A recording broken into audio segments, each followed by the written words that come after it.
সমুদ্রপথে ইউরোপে পাড়ি জমানো অবৈধ অভিবাসী 30% বাংলাদেশি। অর্থনৈতিক কূটনীতির জন্য হয়ে উঠছে ঝুঁকিপূর্ণ। জনশক্তি রপ্তানিতে স্বচ্ছ দালাল মুক্ত করার তাগিদ। ট্যারিফ জটিলতার মধ্যেও যুক্তরাষ্ট্রে বেড়েছে পোশাক রপ্তানি। 5 মাসে বাংলাদেশ থেকে গেছে $3.5 বিলিয়ন পণ্য। চীন ভারতের আধিপত্যে পিছিয়ে পড়েছে ইউরোপের বাজারে। ব্যস্ততা বেড়েছে খুলনা শিপইয়ার্ডে। রূপসার তীরে তৈরি হচ্ছে 5 প্রতিষ্ঠানের 20টি জাহাজ। আগামী জুনের মধ্যে হস্তান্তরের আশা। বেহাল অবস্থায় বাগেরহাটের আঞ্চলিক হাঁস প্রজনন খামার। নিরাপদ পানির সংকটই কারণ। নষ্ট হচ্ছে ইনকিউবেটর সহ বিভিন্ন যন্ত্রাংশ। আধুনিকায়নের দাবি। এবং মার্কিন শুল্ক নীতির নেতিবাচক প্রভাব ট্রাম্পের জনপ্রিয়তায়।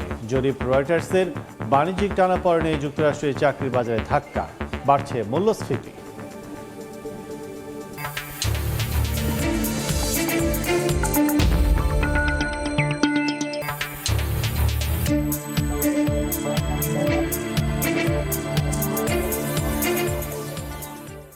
দেখছিলেন শিরোনাম।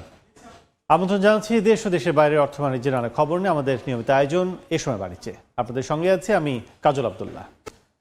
কঠিন সময়েও বড় ভরসা প্রবাসীরা রেমিটেন্স পাঠিয়ে সচল রাখেন দেশের অর্থনীতির চাকা। কিন্তু একজন শ্রমিকের বিদেশ পৌঁছানোর আগের পথটা যেন এক দীর্ঘ সংগ্রাম। দাঁড়িয়ে দাঁড়িয়ে ঘুরে ক্ষয় হয় সময়, অর্থ, ভাঙে স্বপ্ন। সামাজিক মর্যাদা, অধিকার থেকে বঞ্চিত থাকার অভিযোগ সেই অভিবাসীদেরই। এ পরিস্থিতিতে জনশক্তি রপ্তানিকে স্বচ্ছ ও দালালমুক্ত করার তাগিদ দিচ্ছেন বিশেষজ্ঞরা। জিন্নাতারা যশোয়ার রিপোর্ট। ঘন্টার পর ঘন্টা অপেক্ষা, ফলাফল শূন্য। এরপর আবার ফিরে যাওয়া।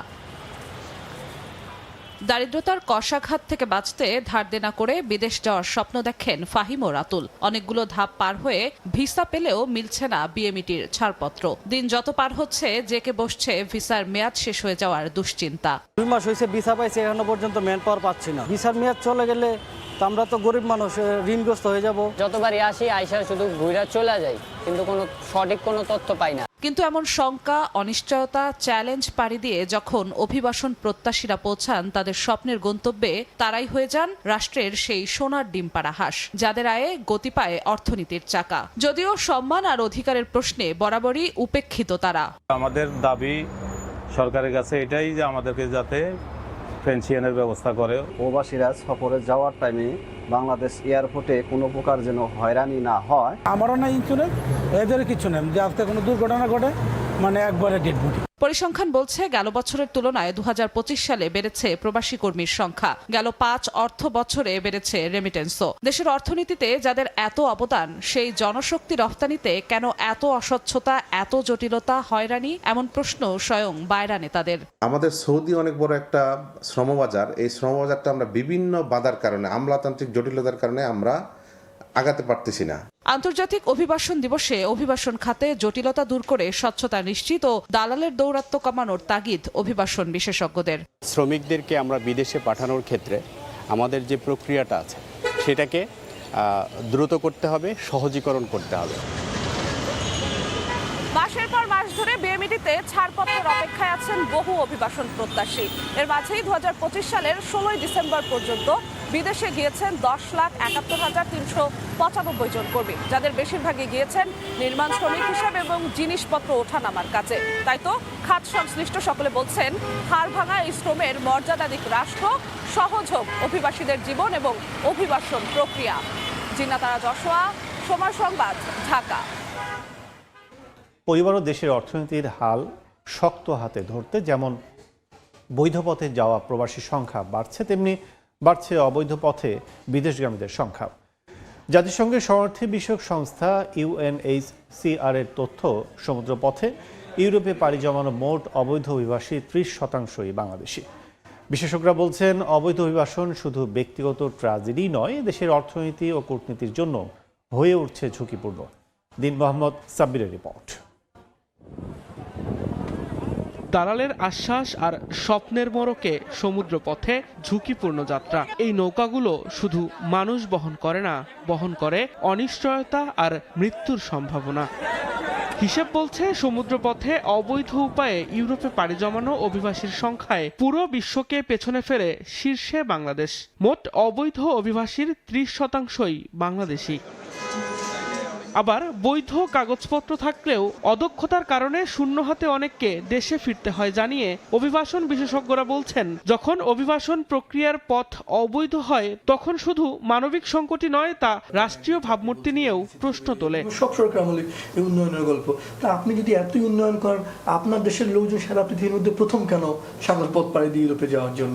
তার মানে কোথাও এই উন্নয়নের গল্পের সংকটটা রয়েছে। বৈধ পথে গিয়ে যে প্রমিসটা করা হয়েছিল যে কাজটা সে পাবে, যে সেটা তাকে দেওয়া হয় না, এবং যার কারণে কি হচ্ছে, সে তার ভালনারেবল শিকার হচ্ছে। তরুণদের দক্ষতা বৃদ্ধি ও বৈধ অভিবাসনের পথ সহজ না করলে বিদেশে বাংলাদেশের শ্রমবাজার সংকুচিত হতে পারে বলে আশঙ্কা বিশেষজ্ঞদের। অদক্ষ শ্রমিককেও তারা দক্ষ হিসাবে দেখতে চাচ্ছে, অ্যাটলিস্ট যেন তারা ল্যাঙ্গুয়েজটা জানে। দিন মোহাম্মদ সাব্বির, সময় সংবাদ, ঢাকা।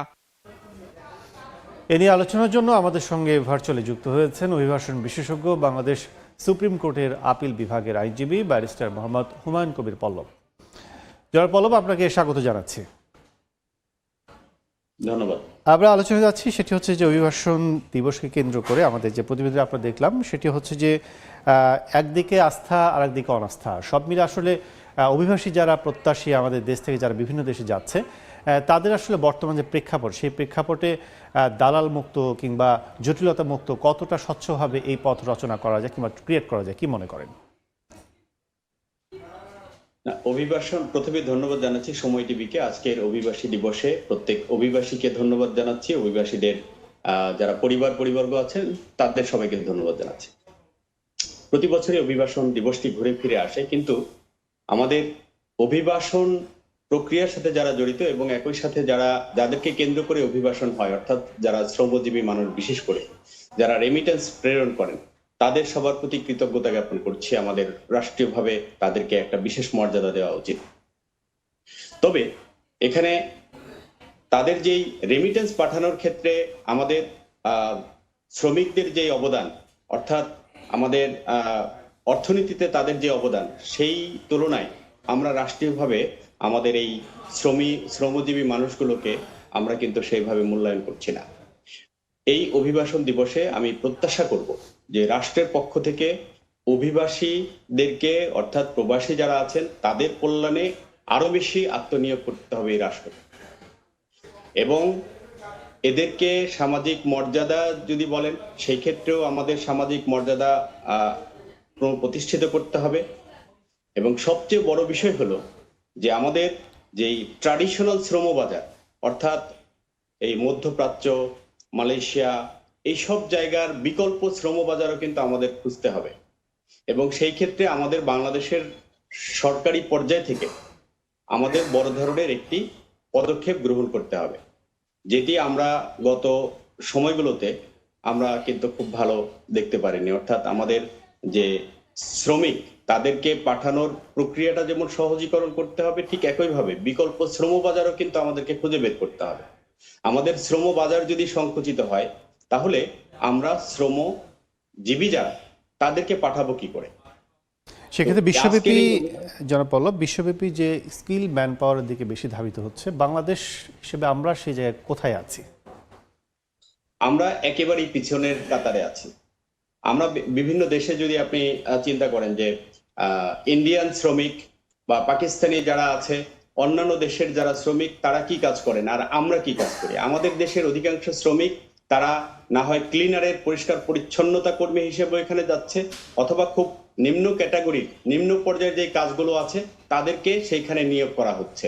এর ফলশ্রুতিতে যেটা হচ্ছে যে আমাদের দেশের শ্রমিকরা রাত দিন পরিশ্রম করে আপনার ওই টেকনিক্যালি যারা স্কিল, তাদের অর্ধেক পরিমাণ বেতন এখানে তাদেরকে দেওয়া হচ্ছে না। ফলে আমরা কষ্ট করছি, পরিশ্রম করছি, কিন্তু বেনিফিটটা পাচ্ছি না। যদি আমরা স্কিলড ওয়ার্কার পাঠাইতে পারি, মাইগ্রেট করতে পারি, তাহলে কিন্তু আমাদের রেমিটেন্স প্রবাহটা যেমন বাড়বে এবং শ্রমিকের সংখ্যাও বাড়বে, এবং তাদের স্বাস্থ্যগত দিকটাও কিন্তু এখানে বিবেচনায় নিতে হবে। কারণ একজন মানুষ যখন সারাদিন ক্লিনার হিসেবে কাজ করে, তখন তার যেই স্বাস্থ্যগত অবস্থা, এটা কিন্তু ভঙ্গুর অবস্থায় পতিত হয়, তারা বিভিন্ন অসুখ বিসুখে জড়িয়ে পড়ে। ওয়ারেজ যারা স্কিলড ওয়ার্কার তারা কম কাজ করে বেশি বেতন পান এবং বেশি পরিমাণ আমাদের রেমিটেন্স প্রবাহ বৃদ্ধি করতে পারবেন। এই আলোচনাগুলো আমাদের সময় এসেছে অন্যান্য দেশগুলোকে অনুসরণ করে স্কিলড ওয়ার্কার মাইগ্রেট করার সময় এসেছে এবং এটাই আজকের প্রবাসী দিবসে, অভিবাসন দিবসে আমাদের প্রত্যয় হওয়া উচিত। এই আলোচনাগুলো আমরা অনেক আগে থেকেই করে আসছি, অনেকভাবে দাবি দেওয়া হচ্ছে এবং সেক্ষেত্রে কি স্কিল ম্যান পাওয়ার পাঠানো কিংবা আমাদের স্কিল হওয়ার ক্ষেত্রে কি এইম কিংবা লক্ষ্য নির্ধারণ এবং সরকারের ব্যবস্থাপনায় কি দুর্বলতা আছে? আমাদের সেভাবে কি উৎসাহ উদ্দীপনা পাচ্ছি না আমরা, কি মনে করেন? না, আমার কাছে মনে হচ্ছে যে যেখানে একটি সমন্বিত একটা উদ্যোগ এখানে দরকার, যে একজন শ্রমিক কোথায় কোথায় স্কিল শ্রমিক নিচ্ছেন, কোন কোন দেশে কি সুযোগ আছে, সেই বিষয়গুলো আমাদের সাধারণ মানুষ কিন্তু সেটা অবগত হতে পারছে না। আমার মনে হয় যে কি কি সুযোগ আমাদের সামনে আছে, অর্থাৎ আমরা শ্রমিক পাঠাবো, স্কিলড ওয়ার্কার কি কি ধরনের কাজে স্কিল গড়ে তুলতে হবে সেই বিষয়গুলো আমাদের জানার প্রয়োজন আছে। তো এই পুরো বিষয়টা কিন্তু আমাদের রাষ্ট্রের উপরে, অর্থাৎ সরকারের যে সংশ্লিষ্ট মন্ত্রণালয় এবং ডিপার্টমেন্ট আছে তাদের এখানে একটি সমন্বিত উদ্যোগ নিতে হবে, যাতে আমরাও বুঝতে পারি, সাধারণ মানুষও যারা আগ্রহী বাইরে যেতে তারাও বুঝতে পারে যে কোন কোন দেশে কোন ধরনের সুযোগ সুবিধা আছে, কোন ধরনের স্কিল মাইগ্রেন্ট অর্থাৎ স্কিল ওয়ার্কার তারা এখানে চাচ্ছেন। তো তার ভিত্তিতে আমরা তখন প্রাইভেট পর্যায়ে অর্থাৎ ব্যক্তিগত পর্যায়ে আমরা সেই স্কিল ওয়ার্কার গড়ে তোলার একটা সুযোগ থাকবে। কিন্তু একই সাথে আমি বলবো যে বাংলাদেশ সরকারকে এই পদক্ষেপটা জরুরি ভিত্তিতে গ্রহণ করতে হবে। আগামীর চ্যালেঞ্জ মোকাবিলার জন্য এই স্কিল ওয়ার্কার গড়ে তুলতে হবে। আমরা শুধু শ্রম অর্থাৎ ওই ক্লিনার হিসেবে আমরা সবাইকে পাঠাতে চাই না। সেক্ষেত্রে কি মনে করছেন পলব, আমরা শেষ সময়ে সেক্ষেত্রে কি মনে করছেন যে গবেষণা, ইনফরমেশন এবং গবেষণা দুটোরই ঘাটতি আছে আমাদের সরকারের?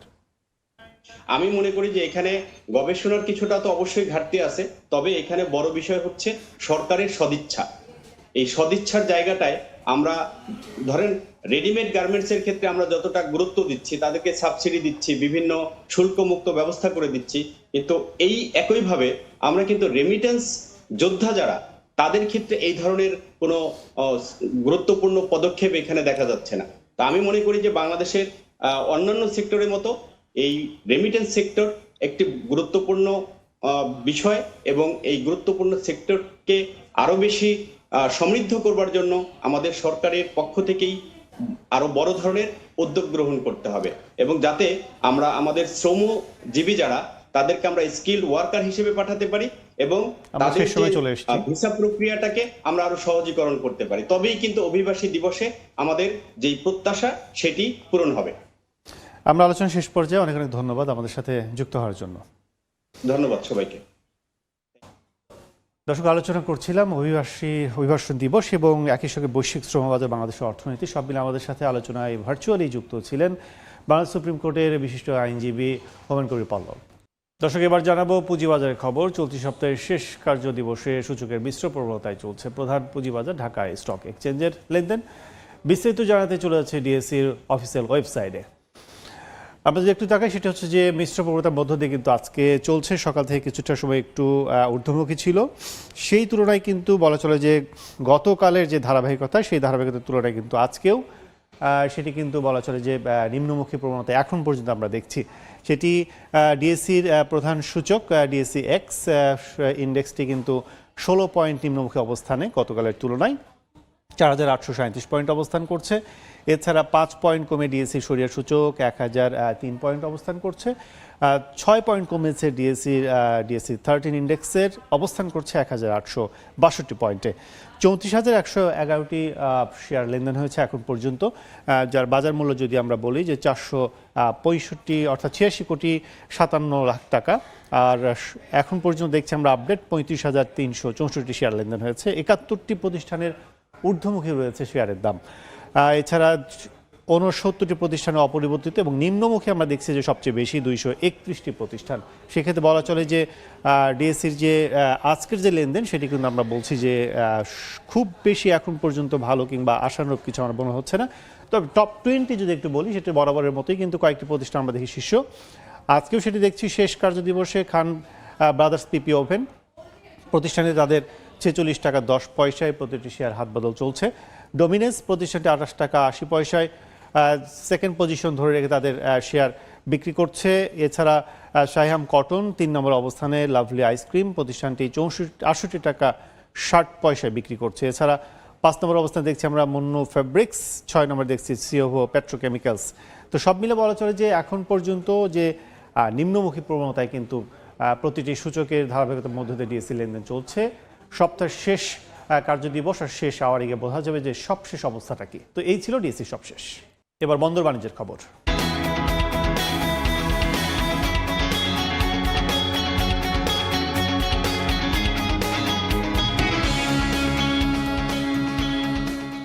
পঞ্চগড়ের বাংলাবান্ধা স্থলবন্দর দিয়ে ভারত ও ভুটান থেকে নিয়মিত আমদানি হচ্ছে বোল্ডার পাথর, কমেছে আলু রপ্তানি। এ বিষয়ে আরো খবর জানাতে বাংলাবান্ধা স্থলবন্দর থেকে যুক্ত হচ্ছেন রিপোর্টার সোহাগ হায়দার, সরাসরি যাচ্ছে তার কাছে। দেখুন, আমি এই মুহূর্তে দাঁড়িয়ে আছি পঞ্চগড়ের সড়কপথের যে 4 দেশীয় স্থলবন্দর রয়েছে বাংলাবান্ধা স্থলবন্দরে।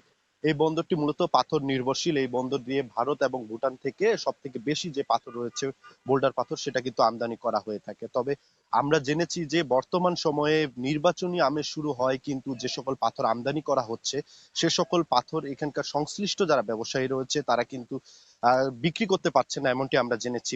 তারা বলছেন যে একটা মন্দা পরিবেশ বিরাজ করছে তাদের কাছে। আমরা জেনেছি যে তারা বলছেন যে বাংলাদেশে এই নির্বাচনী আমেজের মধ্যে কিন্তু বড় ধরনের কনস্ট্রাকশন সাইডের যে কাজ রয়েছে সেটা না হয় কিন্তু পাথরের চাহিদা অনেকটা কমে গেছে, যার কারণে পাথরগুলো কিন্তু তারা ঠিক মতো বিক্রি করতে পারছে না। আমরা বন্দর সংশ্লিষ্টদের সাথে কথা বলেছি, তারা বলছেন যে বন্দরের যে আমদানি রপ্তানি কার্যক্রম রয়েছে সেটা কিন্তু পুরোদমে এখানে জমে উঠেছে, স্বাভাবিক রয়েছে সকল ধরনের কার্যক্রম। তবে জানিয়ে রাখি যে এই বন্দরটি পাথরের পাশাপাশি কিন্তু আলু এবং পাট রপ্তানির জন্য মুখ্য গুরুত্বপূর্ণ হয়ে উঠেছিল। তবে পাট যেমন বন্ধ রয়েছে দীর্ঘদিন ধরে, তেমনই আমরা জেনেছি যে ডিসেম্বরের 9 তারিখ থেকে আজ অবধি কিন্তু এই বন্দর দিয়ে কোনো আলু রপ্তানি হচ্ছে না। আমরা এখানকার সংশ্লিষ্ট যারা রয়েছে কর্মকর্তা তাদের সাথে কথা বলছি, তারা বলছেন যে ভারত থেকে নেপাল যে সকল আলু এর আগে বাংলাদেশ থেকে ক্রয় করতো সেগুলো বর্তমানে ভারত থেকে ক্রয় করছে।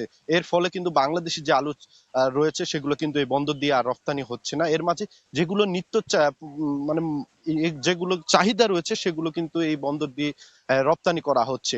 আমরা আরেকটি বিষয় জানিয়ে রাখি যে আমরা জেনেছি যে এই বন্দর দিয়ে বাংলাদেশি যে সকল আলু রয়েছে সেগুলো কিন্তু কেজি দরে কিন্তু 10 থেকে 15 টাকায় বিক্রি হচ্ছিল এবং সেগুলো নেপাল ভারত থেকে 8 থেকে 10 টাকায় ক্রয় করছে। এর ফলে কিন্তু এই আমদানিটা রপ্তানির যে কার্যক্রম সেটা কমে গেছে। তো এ ছিল আমার কাছে পঞ্চগড়ের বাংলাবান্ধা স্থলবন্দর থেকে সর্বশেষ খবর।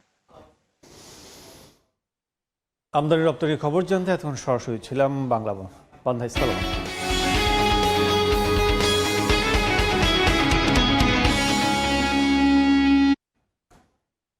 মার্কিন শুল্ক বাধার মধ্যেই যুক্তরাষ্ট্রে বেড়েছে বাংলাদেশি তৈরি পোশাক রফতানি। যুক্তরাজ্য ও কানাডাতেও বেড়েছে সমান তালে। তবে চীন ভারতের আধিপত্যে পিছিয়ে পড়ছে ইউরোপের পাশাপাশি অপ্রচলিত বাজারে। শাখার টুপুর ক্যামেরায় বিস্তারিত জানাচ্ছেন কমল দে। চরম অনিশ্চয়তায় শুরু করা 2025-26 অর্থ বছরের মাঝামাঝিতে এসে অনেকটা ঘুরে দাঁড়াতে শুরু করেছে বাংলাদেশের তৈরি পোশাক খাত। বিশেষ করে ট্রাম্প প্রশাসনের ট্যারিফ জটিলতার কারণে আটকে যাওয়া অর্ডারগুলো আবারও ফিরে আসায় বেড়েছে রপ্তানি আয়। জুলাই থেকে নভেম্বর পর্যন্ত 5 মাসে মার্কিন যুক্তরাষ্ট্রে রপ্তানি হয়েছে 3.22 বিলিয়ন মার্কিন ডলারের তৈরি পোশাক, যা আগের অর্থ বছরের এই সময়ে ছিল 3.12 বিলিয়ন মার্কিন ডলার। ট্যারিফের যে অ্যাডজাস্টমেন্টের ব্যাপার আছে সেই অ্যাডজাস্টমেন্টটা হয়ে যাওয়ার পরে এখন কিন্তু বায়াররা আবার নতুন করে আমাদেরকে অর্ডার দিচ্ছে। আমরা আশা করতেছি পরবর্তী প্রান্তে গিয়ে এটা আরো বৃদ্ধি পাবে। ইউরোপীয় ইউনিয়নভুক্ত 27টি দেশে 2024-25 অর্থ বছরের প্রথম 5 মাসে 7.91 বিলিয়ন মার্কিন ডলারের বিপরীতে চলতি অর্থ বছরে রপ্তানি হয়েছে 7.83 বিলিয়ন মার্কিন ডলারের পণ্য। অপ্রচলিত মার্কেট যেটা আমরা লাস্ট ইয়ারে 16% পর্যন্ত আমাদের গ্রোথ ছিল সেটা এখন কমে আবার 10-এর মধ্যে চলে আসছে। তদ্রূপ ইউরোপও কিন্তু ওরা এক্সপোর্টটা আমাদের মার্কেটটা ওরা এখন ধরে নিচ্ছে।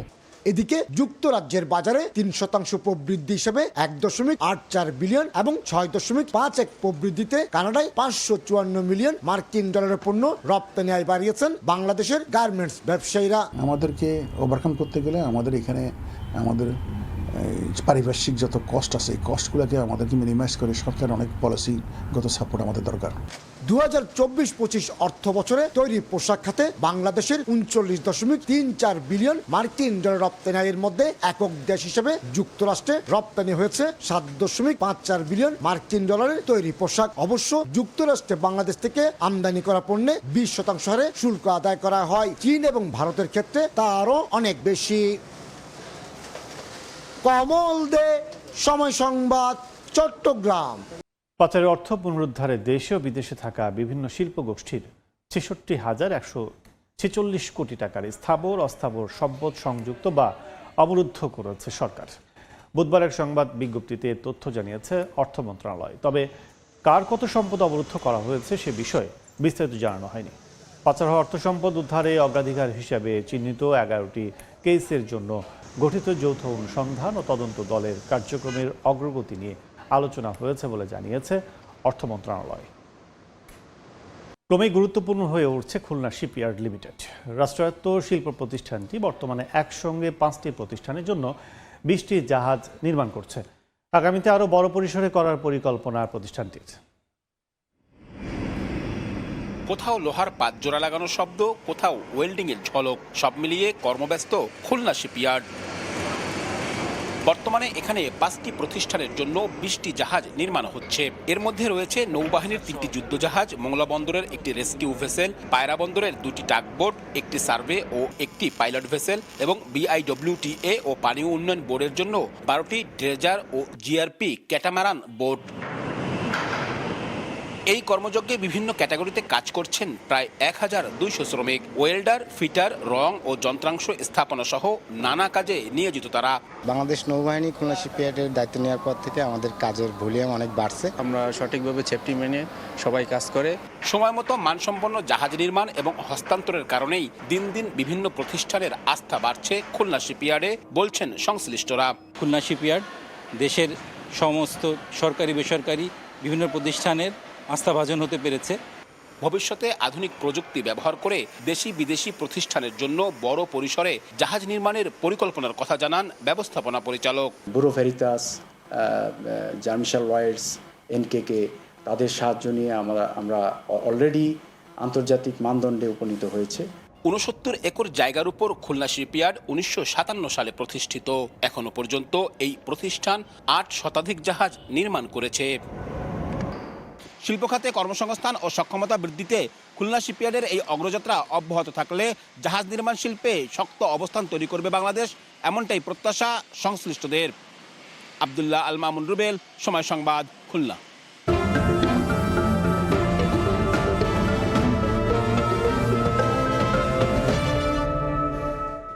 নিরাপদ পানি সংকটে বেহাল অবস্থা বাগেরহাটের আঞ্চলিক হাঁস প্রজনন খামারে।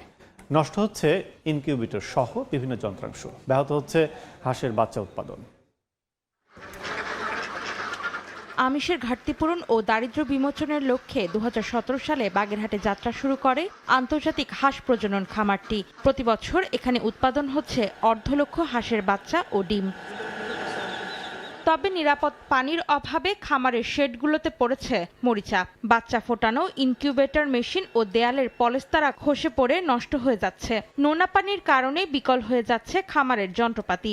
দিন দিন কমছে হাঁসের উৎপাদন। খামারটিতে আধুনিকায়ন ও সুপেয় পানির ব্যবস্থার দাবি জানিয়েছে সংশ্লিষ্টরা। এখানে মূল সমস্যা আছে পানিতে প্রচুর পরিমাণ আয়রন। লবণাক্ত পানির জন্য আমাদের মেশিনের যে ইনকিউবেটর মেশিনের যে ছোট ছোট যন্ত্রাংশ এগুলো দিন দিন নষ্ট হয়ে যাচ্ছে। নষ্ট হওয়ার ফলে এতে বাচ্চার যে উৎপাদনের হেসাবিলিটি এটাও দিন দিন হ্রাস পাচ্ছে। আমরা চাই সরকারের কাছে এটার আরো উন্নত সমৃদ্ধি হোক, এলাকার মানুষের জানে আমিষের চাহিদা পূরণ হয়। সমস্যা সমাধানে প্রয়োজনীয় কার্যক্রম চলছে বলে জানিয়েছেন খামার কর্তৃপক্ষ। খামারের পাশেই পানির ব্যবস্থা আছে, তা আমরা চাচ্ছি যে ওইখান থেকে পানির লাইনটা এখানে আনার জন্য সরকার যদি সুদৃষ্টি দেয় তাহলে এই জায়গাতে এই খামারে পানির ব্যবস্থা করা যাবে। গেল অর্থ বছরে খামারটিতে উৎপাদন হয়েছে 75,000 হাঁসের বাচ্চা ও 1,70,000 ডিম। প্রতিটি ডিম 9 টাকা ও প্রতিটি বাচ্চা 25 টাকা দরে বিক্রি করা হয়। সময় সংবাদ, বাগেরহাট। মহান বিজয় দিবস উপলক্ষে রয়্যাল এনফিল্ড বাংলাদেশের উদ্যোগে অনুষ্ঠিত হয়েছে বিজয় রাইড 2025। মঙ্গলবার 2 শতাধিক বাইকারকে নিয়ে রাজধানীর তেজগাঁওয়ে ইভাদ মোটরস রয়্যাল এনফিল্ড বাংলাদেশের ফ্ল্যাগশিপ শোরুম থেকে এই যাত্রা শুরু হয়। শেষ হয় পূর্বাচল 300 ফিট এক্সপ্রেসওয়ে হয়ে জলশিরি গলফ ক্লাবে।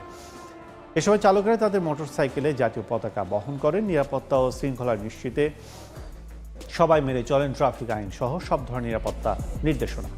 এরপর মধ্যাহ্নভোজ প্রাণবন্ত আড্ডার মধ্য দিয়ে শেষ হয় বিজয় রাইড 2025।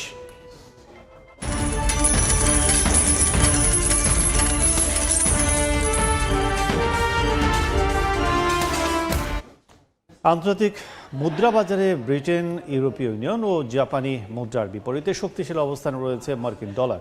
স্থিতিশীল রয়েছে বাংলাদেশি মুদ্রা টাকার মান। ব্রিটেন, ইউরোপ ও জাপানের কেন্দ্রীয় ব্যাংকের নীতি সুধার নিয়ে সিদ্ধান্ত আসার ঠিক আগ মুহূর্তে বৃহস্পতিবার এই তিন দেশের মুদ্রার বিপরীতে শক্তিশালী অবস্থানে রয়েছে মার্কিন ডলার। ডলার সূচক 0.2% বেড়ে দাঁড়িয়েছে 98.35। যুক্তরাজ্যের মূল্যস্ফীতি অপ্রত্যাশিতভাবে কমে যাওয়ায় ব্যাংক অফ ইংল্যান্ড সুদ হার কমানোর বিষয়টি বিবেচনা করছে। এতে নিম্নমুখী ব্রিটিশ মুদ্রার মান, প্রতি পাউন্ডের দাম $1.33। জাপানের কেন্দ্রীয় ব্যাংক পলিসি রেট 3 বছরের মধ্যে সর্বোচ্চ করতে পারে এমন সম্ভাবনাকে সামনে রেখে কিছুটা ঘুরে দাঁড়িয়েছে জাপানি ইয়েন। 0.2% বেড়ে প্রতি ডলারের বিপরীতে ইয়েনের মান 155.45। কিছুটা পরিবর্তন হয়েছে ইউরোর মান, প্রতি ইউরোর মান $1.17। এদিকে বাংলাদেশ ব্যাংকের তথ্য, প্রতি ডলারের বিপরীতে স্থিতিশীল রয়েছে বাংলাদেশি মুদ্রা টাকার মান। প্রতি ডলারের দাম পড়ছে 122 টাকা 31 পয়সা। ইয়ানুর শিফাত, সময় সংবাদ। মার্কিন শুল্ক নীতির নেতিবাচক প্রভাব পড়েছে দেশটির প্রেসিডেন্ট ডোনাল্ড ট্রাম্পের জনপ্রিয়তায়। বার্তা সংস্থা রয়টার্সের সর্বশেষ জরিপ বলছে, দ্বিপাক্ষিক বাণিজ্যিক টানাপোড়েনে যুক্তরাষ্ট্রের চাকরির বাজারে যেমন ধাক্কা লেগেছে, তেমনি বেড়েছে মূল্যস্ফীতি, যা কমিয়ে দিচ্ছে ট্রাম্পের জনপ্রিয়তা।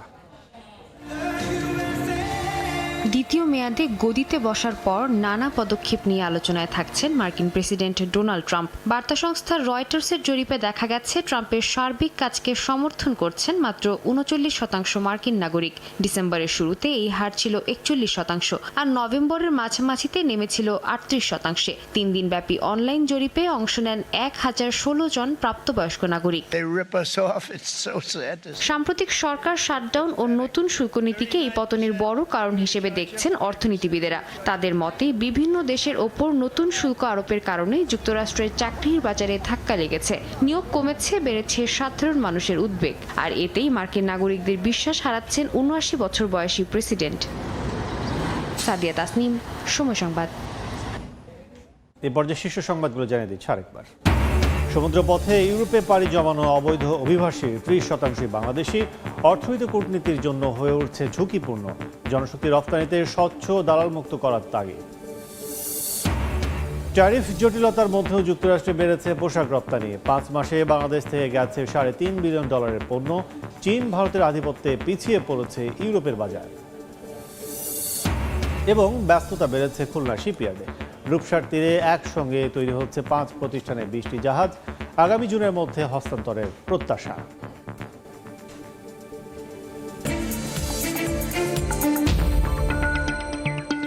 এই ছিল এই সময় বাণিজ্য।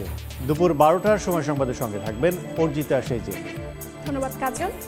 দুপুর 12টার সময় সংবাদ নিয়ে আসছি কিছুক্ষণ পর, সঙ্গে থাকুন সময়।